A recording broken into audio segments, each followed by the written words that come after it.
Khan here for Seconds Out with the voice of boxing, Adam Smith. We just watched Jack Catterall defeat Regis Prograis. A couple of hairy moments for Jack Catterall, but gets the victory. And maybe the stoppage might have slipped away a little bit for him, but what do you think of his performance? Yeah, it was a really good fight and a great atmosphere tonight at the Co-op. Really good having a new venue in Manchester. Manchester Arena has been so wonderful, laced in history, and great sort of speaking to Ricky Hatton this week and Anthony Crolla. And it's a bit of a new generation. And Jack's been around a while, but maybe this is his time now.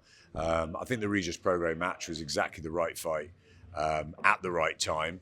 But Regis almost turned back time a little bit in the opening half of the fight. I thought it was cagey. It was a little bit southpaw chess, southpaw skills, just negating each other a bit first 3 or 4 rounds. But then it sort of cranked up. It lit fire, didn't it?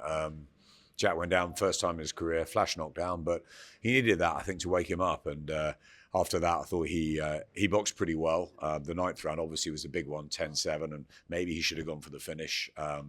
But he boxed really well in the home stretch, and all credit to Regis, who was hampered by a knee. I think I'm sure his ankle went last couple of rounds, and he could hardly walk in the last sort of 30 seconds. It took me back to David Hayes' mammoth effort against Tony Bellew in that first fight. So yeah, all credit to Regis Prograis, especially the interview afterwards, which I thought was one of the best I've ever heard from a losing fighter. I thought he might complain about the wide scores, which I think they were too wide. For me, Jack won maybe by 3 or 4 rounds, but yeah, really wide some of the scores. But he didn't. He was very magnanimous. He was really respectful of Jack, offering him help in the future and sort of signing off his career. So yeah, really lovely to hear that from Regis Prograis and Jack Catterall. What a great night for him, and he can go on finally to hopefully getting that shot at the world title and winning one for him and his family and the great training team he's got around him.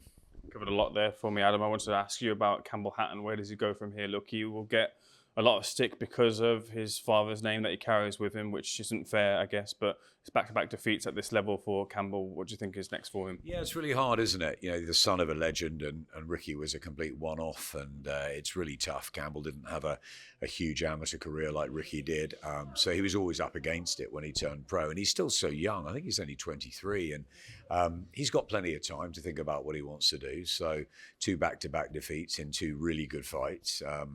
That's no disgrace there. I always go back to my mate Johnny Nelson, who lost the first 3 professional fights of his career, and you know he had those world titles where he froze and all sorts. So yeah, look, I thought Campbell lost tonight. I thought you know that is it's obviously disappointing for him and the team. You know, he has got the name, he has got support here, but I'd like to see him maybe rebuild on smaller hall shows.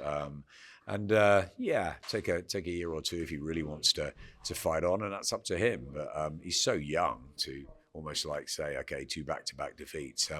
But maybe this is his sort of level, or roughly, and he's got to go back to the drawing board and think how he can improve. Maybe it's taking him out of the limelight for a while, just rebuilding on smaller shows, getting him a few wins and getting the confidence back. But yeah, he's not his dad, and I think it's quite difficult, isn't it, having the comparisons? But he's a great guy. He's a great young man. He was fighting every bit of it, tooth and nail till the end. So it's really hard to criticize someone who's got so much dedication, so many guts. And it was a close fight. I thought he lost, but it was a close fight. So no doubt he can come again. It's just up to him and Ricky and the team. And he made that move down to Barry and Ben, and I think it's a move he's enjoyed. So maybe a little bit more time there amongst a really vibrant stable that Ben has, and we can see where he can come back from. Comebacks are always part of the sport, and it's great to see when they happen.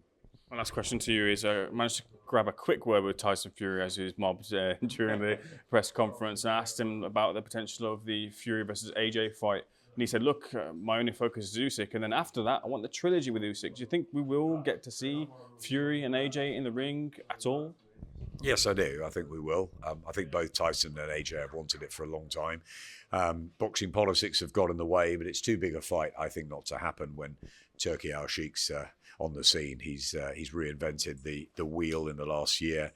He's put all the big fights on, and there's no bigger fight, certainly here in Britain and probably in world heavyweight boxing, than Fury AJ or AJ Fury. And I'm pleased that it looks like Anthony won't take the immediate rematch with Daniel Dubois, because I think he should wait and see what happens on December 21st. It's a huge rematch between Usyk and Fury.